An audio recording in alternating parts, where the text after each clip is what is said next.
personas sensibles, las personas abiertas a todo, que todo vale y todo es bonito, son las personas, son los candidatos perfectos para que en los últimos tiempos, en un momento determinado, puedan ser utilizados por el mismo diablo sin darse cuenta.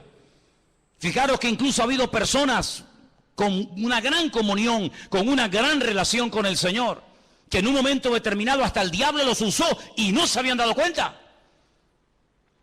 Una de las personas que más cerca vivió del Señor durante su ministerio terrenal fue sin lugar a dudas el apóstol Pedro. Pedro fue un hombre que vivió muy cerca del Señor. Fue uno de sus discípulos, fue uno de sus hombres de confianza, junto con otros. La Biblia nos enseña que cuando Jesús comenzó a abrir su corazón y a dar unas pinceladas acerca del horizonte profético, acerca de lo que iba a venir, el apóstol Pedro, confundiendo esa sensibilidad o ese deseo de que no vengan cosas malas, entre comillas, le anima y le aconseja al Señor de que no vaya a Jerusalén y que no se deje matar. Y él piensa que está haciendo algo bueno, diciéndole, no subas, Señor. ¿Por qué te tienes que ir a Jerusalén a exponerte a la muerte? Y el Señor Jesucristo dice que lo reprendió. Y es a la única persona que el Señor le dice en esta tierra, apártate de mí, Satanás, porque no pones la mira en lo de arriba, sino en lo de abajo. Y esa es una de las características de las personas que no han madurado, que no han crecido, que no han echado raíces profundas en el Señor, que siempre están mirando como la gallina hacia abajo, hacia lo que hay o hacia lo que no hay, hacia lo que nos dicen o nos dejan de decir, hacia lo que tenemos o no tenemos. Sin embargo, el hombre espiritual, el apóstol Pablo lo describe como un hombre que está en las alturas, sentado en los lugares celestiales con Cristo Jesús. Y no mira de abajo hacia arriba, sino de arriba hacia abajo. Eso fue lo que el Señor le enseñó a Abraham. Cuando le decía sal y mira, ese término sal y mira significa mirar de arriba hacia abajo. Y eso es lo que el Señor quiere que tengamos en nuestra vida, una visión distinta, una visión diferente, una interpretación diferente de las circunstancias que nos están rodeando. Que nos demos cuenta de que detrás de a veces de alguna ley que se aprueba o que no se aprueba, detrás de ciertas y determinadas circunstancias o situaciones, no es el hombre el que está actuando independientemente, sino que estamos en lucha contra principados, contra potestades, contra gobernadores de las tinieblas, contra huestes espirituales de maldad en las regiones celestes. Que no hay una persona más favorita para el diablo que un político dejarse utilizar por las manos del diablo. Porque una persona con autoridad política o económica puede llevar a un país a un nivel de bendición y de prosperidad sin precedentes en la historia. Pero una persona que se deje utilizar por el diablo puede llevar a un país a la ruina.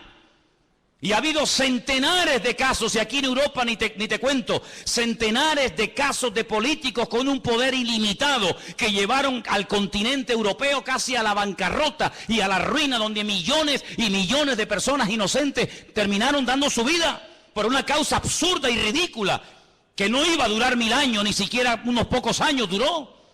Por lo tanto, amados hermanos, dice la Biblia que en los últimos tiempos el enemigo intentará seducir, incluso dice que algunos, por haberse enfriado, por haberse apartado de la verdad, escucharán a espíritus demoníacos, espíritus engañadores, por tener cauterizada la conciencia. Hay gente que es muy sensible a lo que nunca tenían que ser sensibles, y muy duros a las cosas que no tenían que ser duros. Y hermanos, tienes que plantearte esto delante del Señor seriamente. ¿A qué eres tú sensible? ¿A lo que me dicen? ¿A lo que no me dicen? ¿A lo que me hablan? ¿A lo que no me hablan? ¿Si vino? ¿Si no vino? ¿Si me llamó? ¿Si me saludó? No hay que ser sensibles a las tonterías. Hay que ser sensibles a la voz de Dios. El que tiene oídos para oír, oiga lo que el Espíritu Santo le dice a la iglesia. Hay que ser duros como piedras a las cosas de la carne, a cosas que ni me van ni me vienen. Pero hay que ser tremendamente sensibles y abiertos a la voz del Espíritu Santo hablando a la iglesia, porque como nunca antes en la historia, el Señor le está hablando a la iglesia en estos últimos tiempos. ¿Cuántos dicen amén? Y hay del creyente que no oiga a Dios. ¿Es que acaso Dios se ha quedado mudo? ¿Es que acaso el Señor no tiene nada que decir hoy en día al pueblo de Dios, cuando nunca en la historia han ocurrido cosas y están a punto de ocurrir otras tremendas? Cuando el mismo Señor Jesucristo le dijo a sus discípulos, os conviene que yo me vaya. Pero ¿qué actitud estáis desarrollando? ¿Pero qué os ocurre? ¿Por qué estáis tristes? como si os fuera a dejar solos o huérfanos. ¿Pero qué estáis diciendo? Estáis fomentando, os estáis realimentando con una actitud de pobrecitos que nos quedamos solos. Eso no es de Dios. Eso no es de Dios, esa actitud. Os conviene que yo me vaya, aunque no lo entiendan, porque si yo no me voy, cosas nuevas no pueden venir. Se produciría en vuestra vida una dependencia casi diríamos que enfermiza, en el sentido de que no seríais capaces ni ir ni de aquí a la esquina. Pero tenéis que aprender a vivir, entre comillas, solos, enfrentaros a los problemas solos, organizar vuestro tiempo libre, tenéis que comenzar a desarrollar un nuevo estilo de vida. Y sobre todas las cosas, cuando yo me vaya, yo a la diestra del Padre le rogaré a mi Padre para que os envíe al Consolador, para que esté con vosotros para siempre. Yo no puedo estar de momento con vosotros para siempre, pero cuando Él venga, y la pregunta es, ¿vino o no vino? ¿Vino el Consolador? ¿Vino el Espíritu Santo a la iglesia, a este mundo, sí o no? Pues dice, Él tomará de lo mío y Él os lo hará saber. Las cosas que han de venir, Él te las va a susurrar al oído, porque dice la Biblia que las cosas ocultas, pues ahí están ocultas, pero las cosas reveladas son para nosotros, sus siervos, los que creemos en Él y le honramos con todo el corazón. ¿Cuántos dicen amén? Así que para nosotros la Biblia no es como para el mundo un libro más, papel y tinta, muy interesante, sino que para nosotros la Biblia es un libro vivo a través del cual Dios nos habla, pero esta palabra, esta letra negra en hojas blancas, tiene que cobrar vida cuando viene el Espíritu que la inspiró. Y entonces Él nos recuerda las cosas, Él nos ilumina el camino, Él toma de Cristo y lo glorifica en nuestra vida. A eso tenemos que ser sensibles. Pero si entramos en un círculo de religiosidad, si no hay una renovación espiritual, si no hay un crecimiento, si hay una vida rutinaria, monótona, tú no te vas a enterar de nada. Pero dice la palabra del Señor que no solamente tenemos que acordarnos de su palabra, fijaros en el versículo 4, dice, acordaos de la ley de Moisés. En otras palabras, hay que echar un ojo al pasado, a lo que se dijo, a lo que se escribió, a lo que se profetizó, a lo que se reveló, pero también dice en el versículo 5, pero yo os envío al profeta Elías. Es decir, con un ojo miramos atrás a lo escrito y con un ojo miramos adelante a lo que está a punto de cumplirse. Hay gente que solamente mira atrás, hay gente que solamente mira al pasado. Incluso algunos cuando van a dar algún testimonio, te cuentan un testimonio de hace 10 años. Que está bien, gloria a Dios, lo que el Señor hizo en tu vida hace 10 años. Me parece muy bonito. Pero ¿y hoy? ¿Hoy? ¿Tienes algo nuevo que contar? O cuando te pida un testimonio vas a subir aquí y me vas a contar cómo te convertiste y cómo Dios te sanó y cómo Dios te liberó hace 40 años. Y ahora ya tienes 40 años más y no hay novedad, no hay renuevo en tu vida. No, mirar atrás a lo que se escribió, mirar a mi siervo, mirar a las profecías. Pero no se olviden que también hay que mirar adelante, a lo que viene. ¿Cuántos dicen amén? Y nosotros vamos a ser una generación que vamos a ver cosas que ninguna generación de la historia vio. Porque la Biblia dice que las cosas que ninguno vio, las cosas que ninguno oyó, son las que las verán y las experimentarán aquellas personas que aman al Señor. ¿Pero en qué estás metido tú? ¿Estudias la palabra? ¿Le preguntas cosas al Señor? ¿Le pides detalles? ¿Le pides información al Señor? Hermanos, cuando se captura a un soldado enemigo, se le interroga, se le saca información. ¿Dónde están los aviones? Dime, ¿dónde están las tropas? ¿Por dónde van a atacar? ¿Cuántos sois? ¿Cómo se llaman vuestros generales? ¿Qué planes tenéis? ¿Qué proyectos tenéis? ¿Qué día pensabais atacar? ¿Por tierra, por mar, por aire? Se le saca información. Nosotros tenemos la mejor fuente de información que jamás ser humano podría tener en esta vida, y es la fuente genuina, la fuente verdadera, y es la fuente de nuestro Dios, el que nos revela la verdad, el que nos muestra el camino. Lámpara es a mis pies tu palabra y lumbrera mi camino. Dice que es como una antorcha que alumbra en medio de las tinieblas, para que aquel día no os sorprenda como ladrón en la noche. Nosotros podemos saber quién será y quién no será el anticristo, hasta cómo se va a llamar, y cómo va a ser, y cómo va a hablar, y dónde va a vivir, y qué va a hacer, y dónde va a morir. Lo sabemos nosotros. ¿Por qué? Porque miramos a lo escrito, pero también miramos con suma cautela al futuro, porque sabemos que lo que se escribió se va a cumplir sí o sí en nuestros tiempos. ¿Cuántos dicen amén? Pero si gastas más tiempo en ver Supervivientes, El Gran Hermano y todas esas sandeces y estupideces que tienen a la gente atontada, incluso a muchos de ustedes que los tienen atontados perdidos, que os sabéis el nombre de todos los golfos y golfas de este país, que no han pegado un palo al agua en la vida, que viven del cuento, de plató en plató, de mentira en mentira, de engaño en engaño, que no han hecho nada, ni han estudiado, ni han trabajado, sino que se acostaron con uno y viven de lo que del pecado que hicieron. Si solamente dedicáis tiempo a eso y no a la palabra de Dios, aquel día a muchos de ustedes les va a sorprender como ladrón en la noche. Pero el Señor dijo, ustedes no pueden ser así. Ustedes tienen que estar velando y orando para que el diablo no os sorprenda y para que no os quedéis sin aceite, sino que viváis renovados. Ahora, ¿qué ocurre con este pueblo? Entró en una actitud muy peligrosa y contagiosa. Dejadme que os diga algo. La salud no se contagia. Usted está sano y se junta un enfermo y su salud no contagia no contagia en el buen sentido de la palabra a ningún enfermo. Y aquí tenemos un gran enfermero entre nosotros que nos lo podría decir, y tenemos hermanos que entienden de esto. Usted va a un hospital, usted está sano, no tiene ninguna enfermedad, no tiene ningún problema, su salud no se transmite a nadie. Pero cuidado, hay algunas enfermedades que si no tomamos medidas preventivas, sí nos pueden ellos contaminar a nosotros. ¿Sí o no? Es una cosa increíble, ¿no? Como una manzana podrida puede afectar a todo un saco y no todo un saco a una sola. Es increíble, pero es así. Pero Dios nos habla a través de lo natural para que entendamos cómo funciona también el mundo espiritual. Ahora fíjense qué curioso, esta gente entró en una actitud de queja.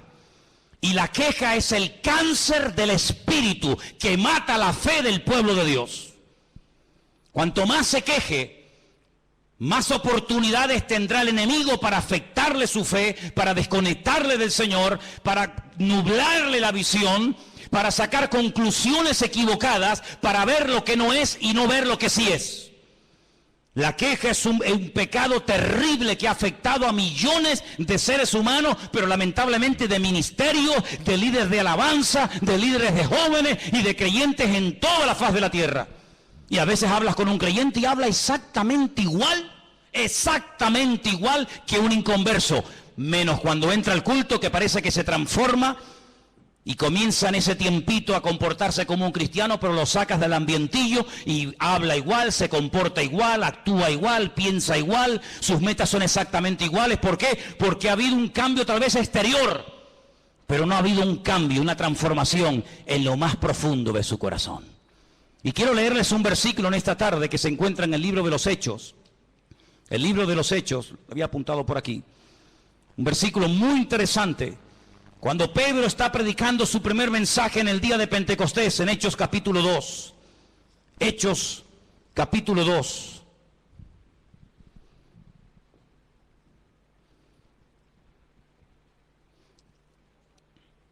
¿Lo tienen, hermanos?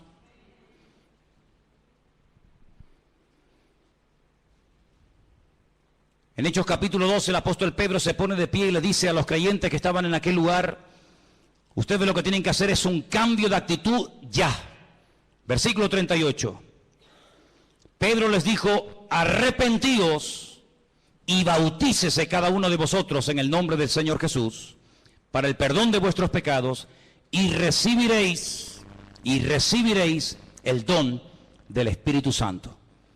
El apóstol Pedro llama a aquellos judíos que han subido a Jerusalén a celebrar las fiestas, en este caso la fiesta de Pentecostés o de Shavuot, los llama al arrepentimiento. Ahora, no había subido una multitud de paganos, de idólatras de todas las naciones de la tierra para ir al templo de Jerusalén a adorar al Dios vivo, no. Habían subido multitudes, miles y miles de personas, familias enteras, habían ido a Jerusalén para adorar al Dios vivo, luego eran creyentes. No eran paganos, no eran idólatras, eran personas que viajaban de España, de Italia, de Grecia, de Babilonia, de Irán, de África, de todas partes del mundo, días, semanas enteras para ir a Jerusalén a adorar a Dios. Y a esas multitudes que iban cargados con sus ofrendas, con sus diezmos, a esas multitudes Pedro les dice: arrepentíos, En otras palabras, no solamente el arrepentimiento es para el inconverso, para el que practica la idolatría, para el que practica el pecado, sino que también el arrepentimiento, el cambio de vida, también es para el creyente y para el Hijo de Dios. ¿Cuántos dicen amén? Cada día tenemos que arrepentirnos de algo. Tenemos que arrepentirnos cada día siempre de algo, siempre y cuando te mires al espejo del Señor. Claro, si te miras en el espejo de otro que vive peor que tú eres un fuera serie. Pero si nos ponemos delante de la presencia del Señor, cada día nos damos cuenta de que hay algo en lo que tenemos que cambiar. Algo que tenemos que dejar atrás, una renovación, una transformación. Y por eso Pedro los llama al arrepentimiento. Por eso Pedro los confronta. Y más adelante, si siguiéramos leyendo su mensaje, dice que le dice a la multitud que el Señor está como retenido en el cielo hasta el tiempo de la restauración de todas las cosas.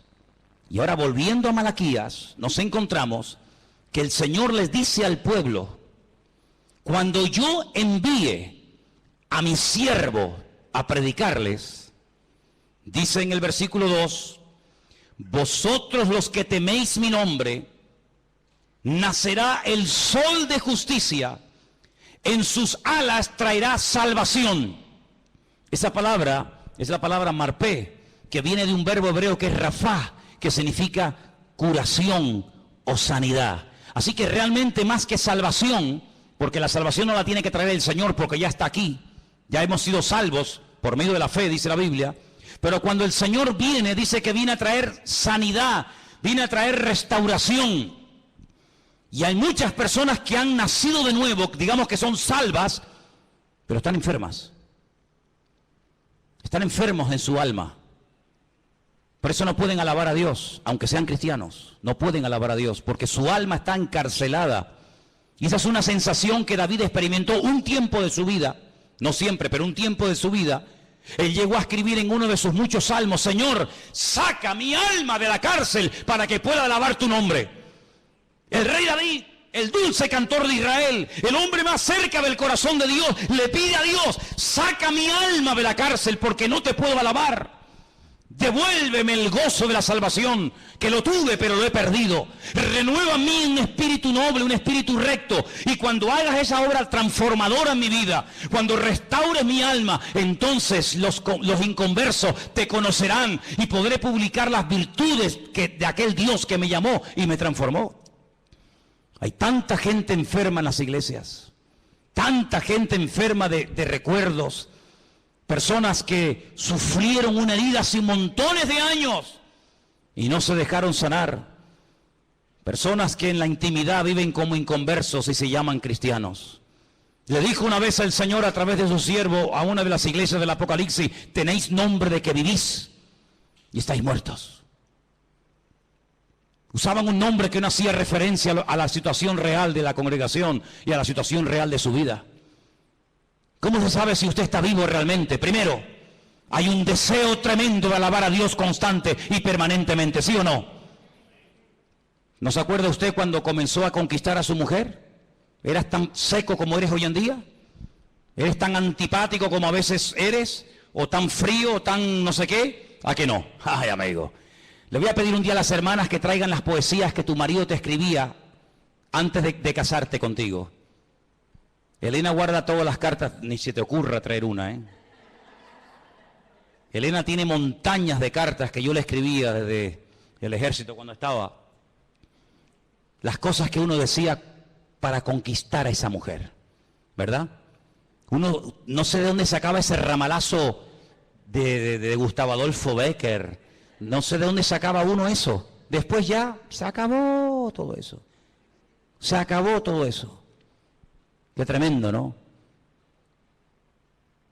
Pues eso es la primera característica de un cristiano que está vivo, que tiene ganas de alabar a Dios, porque está enamorado de ese Dios que le ha transformado la vida. Cuando un creyente no alaba a Dios, está enfermo. Está enfermo. Si usted no tiene ganas de alabar a Dios, tu amor hacia Él se ha apagado. Si tú ya no tienes ganas de decirle nada a tu esposa o a tu marido, es que tú ya no lo amas como al principio. Ya para ti el vivir o el convivir con Él ya es como una especie de, bueno, esto es lo que hay. Sin embargo, en la Biblia nos llama a una renovación constante y permanente. Vivir con un hombre, vivir con una mujer a la cual no amas y del cual no estás enamorado, tiene que ser una tortura. Hasta asco te tiene que dar que te ponga la mano encima. Estar al lado de un hombre, dormir al lado de un hombre y de una mujer que no amas cuando tu corazón no está con ella o cuando tu corazón no está con él, tiene que ser una tortura terrible. No ves la hora de salir de esa casa. Siempre hay algo que te atrae más que el estar en casa. ¿Por qué? Porque no quieres estar con ese hombre, porque no quieres estar con esa persona. Cualquier cosa te atrae. Sin embargo, cuando estás enamorado de él o de ella, ay amigo, las horas son segundos, ¿a que sí? Pero cuando no hay amor, los segundos te parecen eternidad. Eso es lo que pasa con el Señor. Lo segundo que pasa cuando uno está enamorado del Señor es que le quiere hablar a todo el mundo de lo que tú tienes. Al amigo, al vecino, al compañero de trabajo, al primo, al cuñado, al de arriba, al de abajo, a todo el mundo. ¿Por qué? Porque quieres como que todo el mundo ame y sirva al Señor como tú lo estás haciendo. Pero cuando una persona no le habla a nadie del Señor, es porque no está orgulloso y no quiere presumir del Señor que tiene. ¿No tienes nada que decir? ¿Qué le voy a contar yo a mi vecino de Dios si yo ni siquiera le conozco? ¿Qué le voy yo a hablar a mi vecino del amor a Dios cuando yo ya ni le amo tanto, ni le alabo, ni le adoro? Es otra característica. Y podríamos hablar de muchas. Por eso el Señor le dice, mira, lo que a ustedes hace falta es una renovación espiritual. Y entonces dice que les enviaría al profeta Elías. Y ahí se produciría una restauración en el seno de la familia. Lean conmigo el versículo 5. 4:5 de Malaquías. He aquí, yo os envío al profeta, ¿qué dice? Elías, antes de que venga el día del Señor grande y terrible. ¿Saben que hasta el día de hoy Israel está esperando a Elías? En todas las sinagogas del mundo, en todas. Hay una silla muy bonita, enorme, en la cual nadie se sienta. Algunas veces la forran hasta con plástico para que no se eche a perder, ni se manche, ni se ensucie. Y cuando preguntas, esta silla tan grande, tan diferente a todas las demás, ¿esto qué es? Te dicen, esta es la silla donde se sentará el profeta Elías cuando venga. Y dice la Biblia que una de las cosas que haría Elías sería hacer volver el corazón de los padres hacia los hijos y el corazón de los hijos hacia los padres. Esa es una reconciliación de generaciones. Una reconciliación entre el pasado y el presente. Una reconciliación en la familia. Qué triste cuando a veces se han dividido iglesias y unos miembros de una familia están en una congregación y otros miembros de la misma familia están en otra congregación. Y salen el domingo de la casa y unos se van con papá a un culto y otros se van con mamá o con el primo, con el tío, yo qué sé, se van a otra iglesia. ¡Qué terrible! Qué terrible que ni siquiera son capaces los miembros de una misma familia ir a un mismo lugar a alabar al Señor. El Evangelio, en vez de unirlos, los ha separado. El Evangelio, en vez de poner amor entre ellos, ha puesto un distanciamiento que aunque viven bajo el mismo techo y comen en la misma cama, o en la misma mesa y duermen en la misma cama, hay un abismo entre ellos. Y el Señor sabe que una familia dividida es una familia que no tiene nada que aportar a una congregación. Porque nosotros somos en la iglesia un conjunto de familias que no venimos aquí solamente a recibir, sino venimos a dar. ¿Pero a dar qué? Si no tenemos nada para dar, ¿qué es lo que vamos a dar? Por eso, qué gran diferencia entre la filosofía de vida del judío en el tiempo del templo y la filosofía de vida de los creyentes hoy en día en esta era del Evangelio de la Gracia. El judío iba al templo a dar, el judío viajaba días, semanas para ir al templo a dar, para ir al templo a adorar. El creyente viene al templo generalmente para recibir, a ver de qué nos va a predicar hoy el pastor. A ver quién va a predicar hoy, a ver cómo está el culto hoy. Y entonces depende de cómo ha ido el culto, depende de cómo ha ido el mensaje, te afectará para bien o para mal el resto de la semana. Y eso es algo que tenemos que corregir inmediatamente. ¿A ti qué más te da quién predique o quién no predique el domingo? ¿Y si predicó bien o predicó mal? Nosotros no venimos para ver a un hombre, nosotros no venimos para escuchar a una persona, nosotros venimos para traerle alabanza, para traerle gloria, para traerle todo lo que tengo en mi vida a nuestro Dios. Y si todos viniéramos para dar, no nos preocuparía ningún detalle que no haya salido como nosotros creíamos que tenía que haber salido, porque no vinimos a eso, no vinimos a cuestionar, vinimos a dar honra y alabanza al Señor. ¿Cuántos dicen amén? Algunos dirán, bueno, esto que vas a decir ahora no es aplicable. Ya vas a ver que sí, es muy aplicable. El Señor un día se paró, dice, para ver cómo la gente venía al templo a ofrendar. Y al final de todo se reúne con sus discípulos y les revela algo tremendo. Y les dice, ¿sabéis? La cantidad de gente que ha pasado por el alfolí trayendo sus ofrendas y sus diezmos, ¿sabéis? De toda la multitud, ¿quién ha dado más?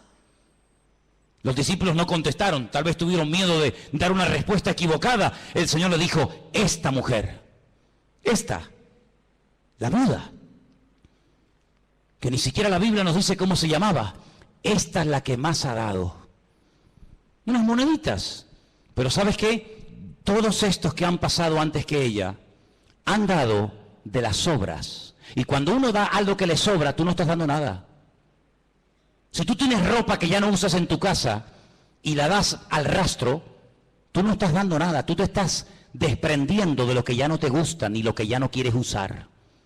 Dar es cuando dice mi mejor traje, mi mejor corbata, mi mejor pantalón, mi mejor lo que sea, yo lo doy a un hermano ahí donde te duele, porque estás dando lo que te gusta, lo que amas, lo que aprecias, pero dar ropa vieja, dar ropa que está sucia, dar ropa que es del año catapum, dar ropa que te da vergüenza ponértela, tú no estás dando nada, te estamos haciendo un favor nosotros con sacarte la basura que ya no te quieres poner. Y encima después presume de, no, yo he dado. ¿Tú qué has dado? Tú no has dado nada. Esta es la que ha dado, porque estos han dado de las sobras, y mientras des de lo que te sobra no estás dando, pero esta ha dado todo cuanto tenía. Así que el Señor no solamente ve cómo damos, sino por qué damos y cómo damos. La actitud de esta mujer es la que le tocó el corazón al Señor y no la de todos aquellos religiosos que de cara a la galería presumían de que habían dado, pero sin embargo ella dio, dice, de una forma que impactó el corazón del Señor. ¿Cuántos dicen amén? Esa es la actitud con la que tú tienes que vivir, y yo y todos y cada uno de nosotros, de sacrificarnos y de esforzarnos por el reino. Qué poco sacrificio hoy en día hay en el pueblo de Dios, qué pocos sacrificados hoy en día se ven en las iglesias a la hora de servir al Señor. Qué poco sacrificio hay a veces en nuestra vida. Cuántas excusas ponemos a la hora de no, es que no puedo, es que tal, es que cual. Cuántas cosas ponemos, ¿verdad? Siempre como excusas para no esforzarnos por el reino del Señor. El próximo mes cumpliremos 14 años, ¿no? Aquí. Este mes de mayo cumplimos aquí 14 años. 14 años que se dice pronto.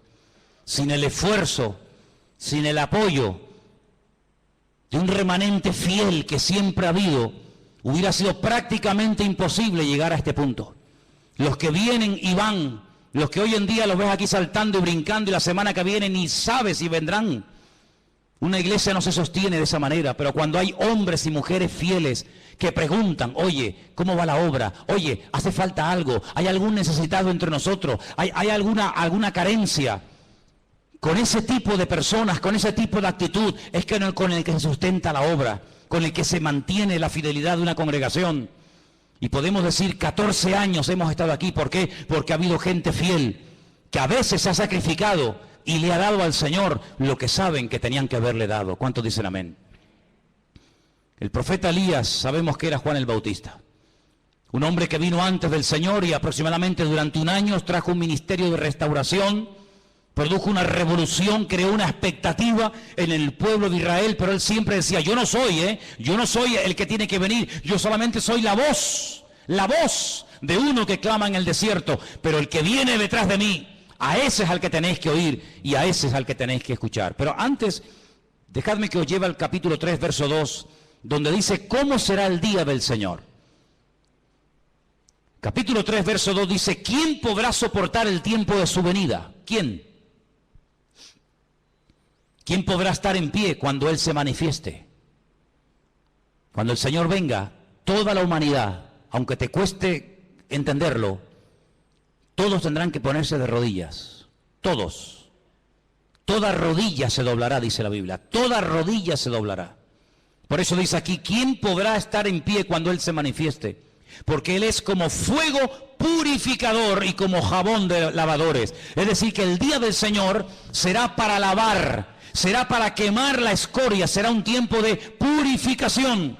Pero al mismo tiempo, la venida del Señor, el día del Señor, en el capítulo 3, verso 17, dice lo siguiente para nosotros: serán para mí un especial tesoro, ha dicho el Señor de los ejércitos, en el día en el que yo actúe, los perdonaré como el hombre que perdona a su hijo que le sirve. Es decir, para uno será fuego devorador, fuego consumidor, pero para otros será el mejor día del mundo cuando el Señor venga con su presencia. Porque dejadme que os diga algo, en la primera venida el Señor lo hizo al revés. Es una cosa curiosa. En la primera venida el Señor no quitó el pecado. El Señor lo que hizo fue que condenó, venció, derrotó al pecado, pero no a sus consecuencias. Por eso la gente sigue muriendo de enfermedades, por eso siguen habiendo asesinatos, violaciones, secuestros, guerras. Pero si Él ya murió, si el diablo está vencido, pero lo hizo al revés. Las consecuencias se eliminarán, desaparecerán en su segunda venida. En el día del Señor. El pecado lo superó, pagó el precio de nuestros pecados con su primera venida, pero las consecuencias aún se siguen experimentando. El alma que pecare, esa morirá, dice la Biblia. Pero en su segunda venida dice la Biblia que las consecuencias del pecado se eliminarán. Por eso dice que ya nadie va a llorar más, nadie va a morir, nadie tendrá enfermedades. ¿Por qué?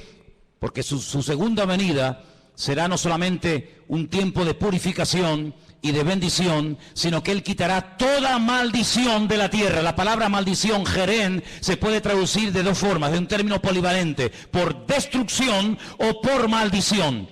Hasta el día de hoy las maldiciones hereditarias en los que aborrecen al Señor se siguen manifestando. Hasta el día de hoy el diablo sigue hurtando, matando y destruyendo, aunque está vencido. Pero en su segunda venida, cuando lo ate y tiempo más adelante lo echa al horno de fuego, dice la palabra de Dios que nunca más habrá maldición, ni muerte, ni traiciones, ni violaciones, ni asesinatos, ni enfermedades, ni despedidas, ni nada, sino que la obra del Señor será una obra totalmente completa. Ahora, en Nazaret, donde el Señor se crió, Él fue un día a la sinagoga y dice que lo invitaron a leer, y Él leyó la siguiente porción. Si quieren venir conmigo, en Lucas 4:16, el Señor entra a la sinagoga de Nazaret y lee una porción muy interesante del profeta Isaías. Y dice lo siguiente, Lucas 4, versículo 16. Vino a Nazaret, donde Él se había criado, y en el día de reposo entró en la sinagoga conforme a su costumbre y se levantó a leer. Es decir, que el Señor entraba a la sinagoga y no pasaba desapercibida su presencia. Él participaba, leyendo, orando, sanando. No vemos al Señor de una forma ahí oculto en la sinagoga, sino que cada vez que lo vemos en el interior de una sinagoga, lo vemos siempre haciendo algo. Y en este caso dice que se levanta ahora a leer y se le dio el libro del profeta Isaías. Y habiendo abierto el libro, halló el lugar donde estaba escrito. Escuche, esta es la porción, qué bueno que lo tenemos en la Biblia, sabemos lo que Él leyó ese día, y fue esto: el Espíritu del Señor está sobre mí, por cuanto me ha ungido para dar buenas nuevas a los pobres. Me ha enviado a sanar a los quebrantados de corazón, a pregonar libertad a los cautivos, vista a los ciegos, a poner en libertad a los oprimidos y a predicar el año agradable del Señor. Enrollando el libro se lo dio al ministro y se sentó, y los ojos de todos en la sinagoga estaban fijos en él. Comenzó a decirles: hoy se ha cumplido esta escritura delante de todos vosotros. Esa escritura que el Señor leyó se encuentra en el libro del profeta Isaías, capítulo 61. Cuando lleguen a casa, buscan Isaías 61, versículo 1 y versículo 2. Y se van a dar cuenta de que el Señor hizo algo muy interesante, que generalmente no se suele hacer. Cuando yo le pido a un hermano, a alguien que suba aquí a traer una lectura, el hermano lee los versículos completos. Nunca ningún hermano subirá a la plataforma y leerá los versículos, digamos, como cortados. Bueno, leo desde aquí hasta aquí, pero el resto del versículo no lo leo. El Señor sí lo hizo. Si ustedes después comprueban en casa, la lectura que él lee de Isaías 61, él la corta. No termina así. No termina así el versículo que él está leyendo. No termina diciendo a predicar el año agradable del Señor, sino que dice más, pero a propósito paró. Y el resto no lo leyó. Y cuando él se siente, la gente se le queda mirando como diciendo, pero ¿por qué ha leído así? ¿Por qué ha cortado? ¿Por qué ha mutilado el texto? Y se le quedan mirando, él se levanta y dice, ¿sabéis una cosa? Esto que acabo de leer, esta porción que acabo de leer, se ha cumplido hoy delante de todos vosotros. Es decir, él te está diciendo que en su primera venida, en su primera manifestación visible, lo que él acaba de leer iba a ser la tónica, lo normal en su ministerio. Libertad, sanidad, predicación del Evangelio en las calles, sanar a los quebrantados de corazón, etcétera, etcétera. Pero la otra parte no tenía que ver con su primera venida, sino con su segunda venida, y es de la cual está hablando el profeta Malaquías. Luego nosotros creemos, y es muy claro en la palabra, que el Mesías vendría dos veces. Una primera vez para cumplir con lo que hemos leído esta tarde, y una segunda vez, que es la que nosotros viviremos y experimentaremos y veremos, que tenemos que conocer los detalles y las cosas que van a ocurrir en su segunda venida. Porque si yo en esta tarde les preguntara a muchos de ustedes, decidme cosas que ocurrieron durante la primera manifestación visible del Señor, cosas que hacía, cosas que se producían, todos estáis puestos en el tema. Uno me dirán, pues sanaba a los ciegos, echaba fuera a los demonios, multiplicaba los panes y los peces, convertía el agua en vino, multiplicaba... Bien. Pero la segunda venida es la que a nosotros nos va a afectar directamente. Nosotros no estuvimos en su primera venida, no lo vimos, no estábamos allí. Creemos por fe lo que otras personas vieron y que escribieron y nos ha llegado hasta nosotros. Y creemos a pie juntillas que los testigos oculares de su primera venida, lo que vieron y lo que experimentaron, lo transmitieron fielmente hasta nuestros días. Amén, hermanos. Pero allí no estuvimos. Yo no escuché de labios de Cristo el sermón del monte. Yo no vi cómo sanaba al ciego poniéndole barra en los ojos y mandándolo a lavarse al estanque de Siloé. Yo no lo vi cuando entró en el estanque de Betesda y le dijo a aquel paralítico, levántate, toma tu lecho y anda. Yo no estaba en la barca y lo vi caminando por encima de las aguas. No estuve en el monte de la Calavera viendo cómo lo clavaban. Y no estuve en el día de Pentecostés viendo a aquella multitud recibiendo el poder del Espíritu Santo. No estuve allí. Nosotros creemos en todos esos detalles porque creemos que lo vieron y lo experimentaron, lo transmitieron, no solamente oralmente, sino por la Escritura. Pero, amados hermanos, a nosotros sí nos va a afectar la manifestación del anticristo. A nosotros sí nos va a afectar la coalición de naciones paganas, coaliciones de naciones, ¿verdad? Que entre ellas se llevaban como el perro y el gato, pero que se van a unir para ir a atacar al pueblo de Israel. Nosotros tenemos que conocer los detalles de su segunda manifestación. ¿Para qué? Para que aquel día no nos sorprendan las cosas. Porque tenemos que partir de la base, y Malaquías lo deja bien claro, que el que controla la historia, el que pone y el que quita, el que abre y el que cierra, el que mueve a las naciones y a los dirigentes del mundo, es el Dios soberano de toda la tierra. ¿Cuántos dicen amén? Así que los que van a ganar en las próximas elecciones, y los que van a estar gobernando este país, alcaldes, diputados o lo que sea, no es porque ellos hayan ganado, sino es porque Dios ha permitido que esos que ni siquiera saben ahora quiénes van a ser, son los que Dios va a permitir. No es que esté de acuerdo, pero son los que Dios va a permitir que durante un tiempo gobiernen este país. ¿Quién fue el que permitió que volviera otra vez a ganar el mismo presidente en Israel, Benjamín Netanyahu? Nadie decía que iba a ganar, todo el mundo decía, esta vez no sale, esta vez no sale. ¿Quién es el que ha permitido eso?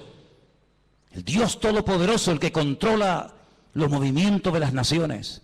Y Dios tendrá que poner a veces gobernantes terribles, terribles, injustos, depravados, ateos, que no aman a Dios ni a su palabra se someten. Dios permitirá que durante un tiempo estén ahí para que las profecías de la palabra se puedan llegar a cumplir, queridos hermanos.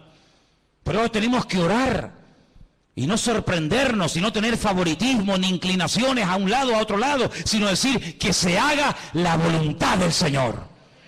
Conozco gente que se ha ido al muro de los lamentos en Jerusalén y se han puesto a orar para que no venga el anticristo. Y creen que no va a venir porque ellos han orado. Y yo si tuviera que decirles, si ser sincero, les diría, yo oraría todo lo contrario, que venga ya. Porque hasta que no venga no podrá venir el Señor. Así que, amados, ese concepto de esto es bueno y esto es malo, es que tú no has entendido nada. En Dios no hay nada malo. En Dios todo es perfecto y todo sale según el plan y según el diseño de Dios. ¿Quién le puso a Augusto César que censara a todo el mundo en su época? ¿Asunto de qué? Amigo, pero es que sus padres vivían muy lejos de Belén de Judea. ¿Y qué va a mover a una mujer embarazada del norte de Israel, ir hasta casi hasta el sur? ¿A qué? Porque tienes que ir, porque el rey Augusto César así lo ha decretado. Y tuvo que haber un Poncio Pilato que no se apiadara lo más mínimo del Señor, y aunque reconociera que era un ser inocente, que no merecía aquella paliza que le estaban dando y aquella muerte terrible que experimentaría, Dios permitió que hubiera un Poncio Pilato, porque si no hubiera un Poncio Pilato, Jesús no hubiera muerto. Y Dios tuvo que permitir un Nerón, y Dios tuvo que permitir tantas cosas a lo largo de la historia, como tendrá que permitir que se levante un falso profeta y un falso Mesías. ¿Para qué? Para que las profecías se cumplan. Y los maduros, los que tienen una visión del reino, los que ven en el horizonte el mundo espiritual, van a reconocer que los últimos tiempos serán tiempos de cambios. Tiempos donde la única seguridad que tendremos es la seguridad que nos produce Él y su palabra a través de sus promesas. ¿Cuántos dicen amén? Así que la confianza no está puesta en este o en aquel.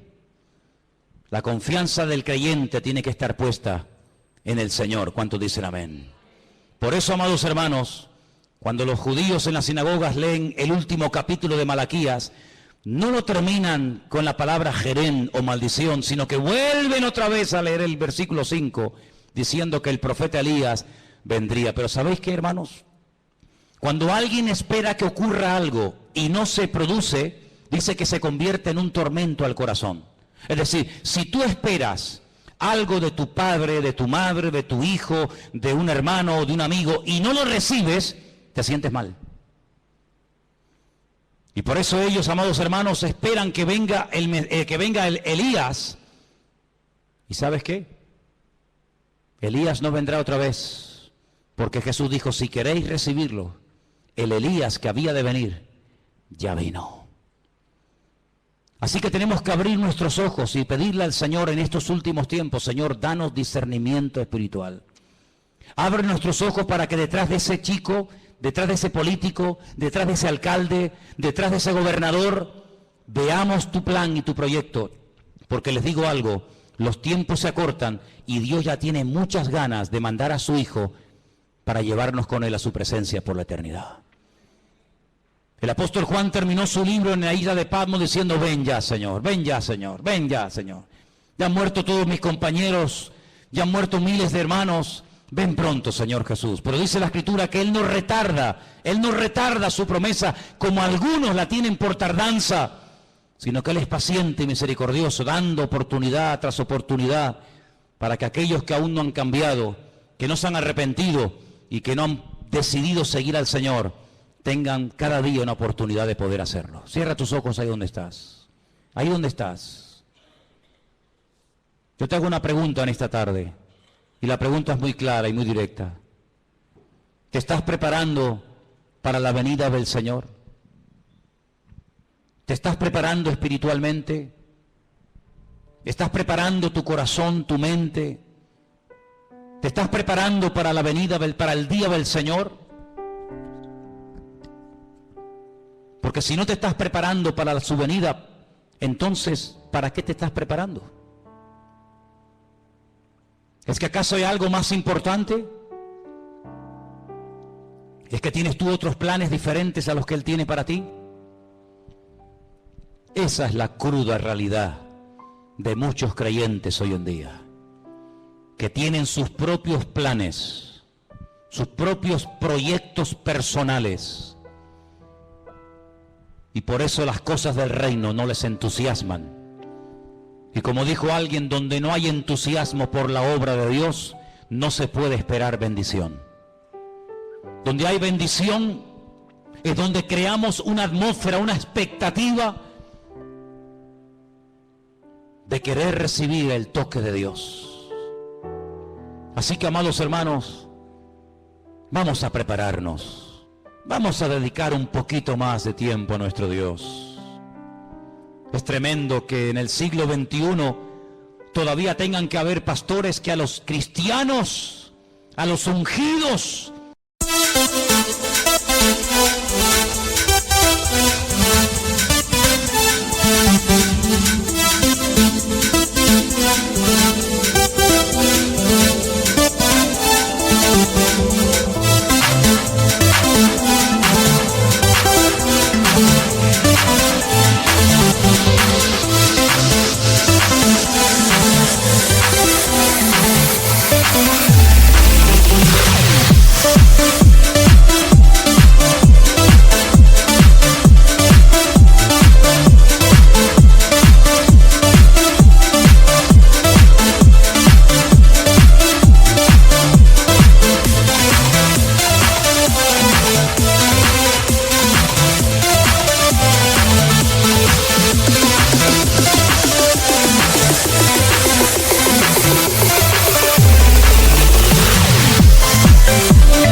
les tengan que decir, con lo que está cayendo, orar un poquito más, hijos, congregaros un poquito más.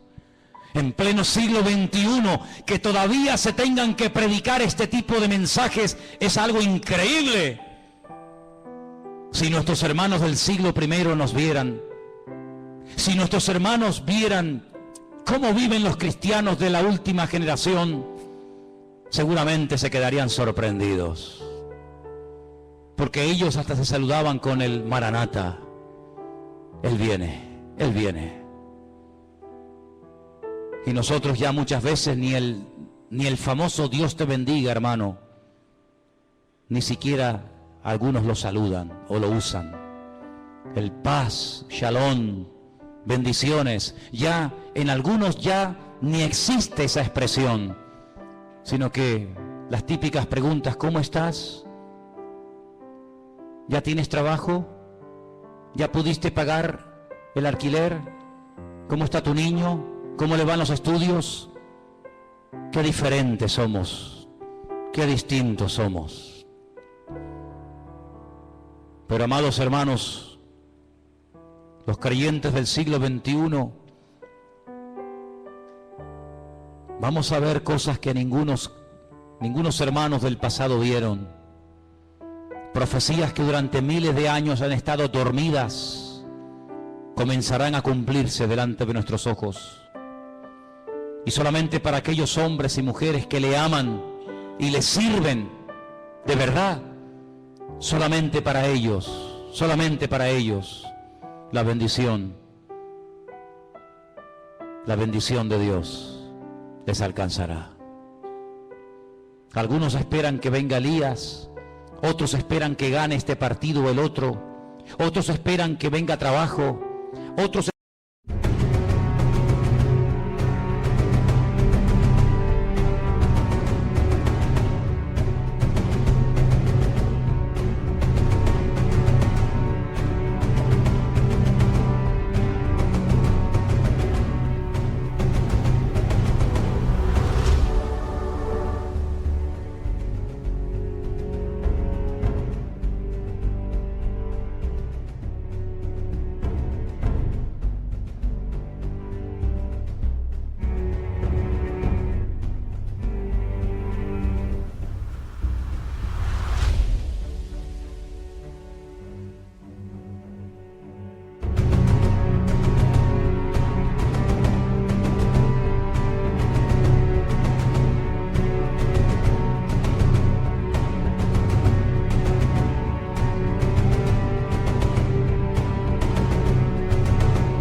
quieran que ciertas y determinadas leyes se aprueben o no, nosotros esperamos en Dios. Nosotros esperamos solamente en Él. Encomendamos a Él nuestro camino, confiamos en Él y tú lo harás como tú quieras, Señor. Te pedimos por el futuro de este país, Señor. Te pedimos por este país pagano, rebelde y soberbio. Te pedimos por este país que le ha dado las espaldas al Señor, al Creador del universo. Te pedimos, Señor, que desde la Casa Real hasta el presidente del gobierno y todas y cada una de las autoridades civiles y militares de este país se doblen delante del Señor y le pidan perdón por haber masacrado a millones de personas a lo largo de la historia en nombre de la religión. Te pedimos, Señor, que traigas un espíritu de arrepentimiento a España y que los líderes reconozcan que sin Dios este país no tiene remedio y esta nación nunca levantará cabeza hasta que le pida perdón a Dios, le pida perdón al pueblo de Dios, le pida perdón a Israel y se humillen delante del Señor y se desprendan de toda la idolatría que han fomentado y han mantenido durante siglos y siglos. Trae, Señor, un espíritu de arrepentimiento a España. Nosotros, Señor, oramos y te pedimos perdón. No deberíamos ser nosotros, pero lo hacemos. Y pedimos perdón, Señor, por la sangre inocente que en este país se ha derramado, por la gente que ha muerto en la hoguera, por leer la Biblia, por ser judío, por ser un verdadero hijo de Dios. En esta tarde, Señor, nos humillamos delante de tu altar y pedimos, Señor, que esos lugares, esos principados, esos lugares de culto, de adoración pagana, como es Santiago de Compostela, como es la Basílica del Pilar en Zaragoza, como es la Almudena en la capital de España, Madrid, como es la Macarena en Sevilla, como es la Virgen de Candelaria aquí en Tenerife, como es la Virgen del Pino en Las Palmas y tantos lugares de paganismo y de idolatría. Señor, que la gente reconozca que el único camino, la verdad y la vida se llama Jesucristo, el Hijo de Dios, el Dios viviente, el que murió y resucitó por nosotros. Señor, sana la herida de este pueblo, sana la herida de esta nación, Señor. No confiamos en los hombres, solamente confiamos en el Señor nuestro Dios. Yahweh Sebaot, el Señor nuestro Dios, uno es, y a Él adoramos y honramos. Y pedimos, Señor, que tengas misericordia. Y mira, Señor, estas próximas elecciones, estos movimientos que los hombres están haciendo para hacerse con el poder sin consultar contigo. El poder no viene por la fuerza. Maldito el hombre que confía en el hombre, que no se alabe el sabio en su sabiduría, que no se alabe el valiente en su fuerza, sino alabes en esto el que se hubiere de alabar, en conocerme y en entenderme y en cumplir con mi voluntad. Bendice las iglesias que predican tu palabra. Bendice, Señor, ese día especial que estaremos muchos hermanos allí en la calle.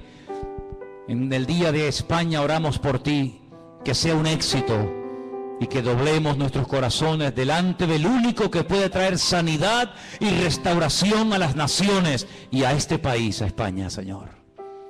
Pon tu mano, Señor, que seamos una luz en medio de este país que le ha superado a Sodoma y a Gomorra en maldad, en injusticias, en lesbianismo, en homosexualidad, en abortos, en crímenes. Nos humillamos delante de ti, Señor, y pedimos que tu pueblo marque una diferencia y que podamos verdaderamente brillar y marcar una diferencia como hijos y como hijas de Dios que somos. Recibe toda la gloria y toda la alabanza en esta noche, en el bendito y poderoso nombre de Jesús.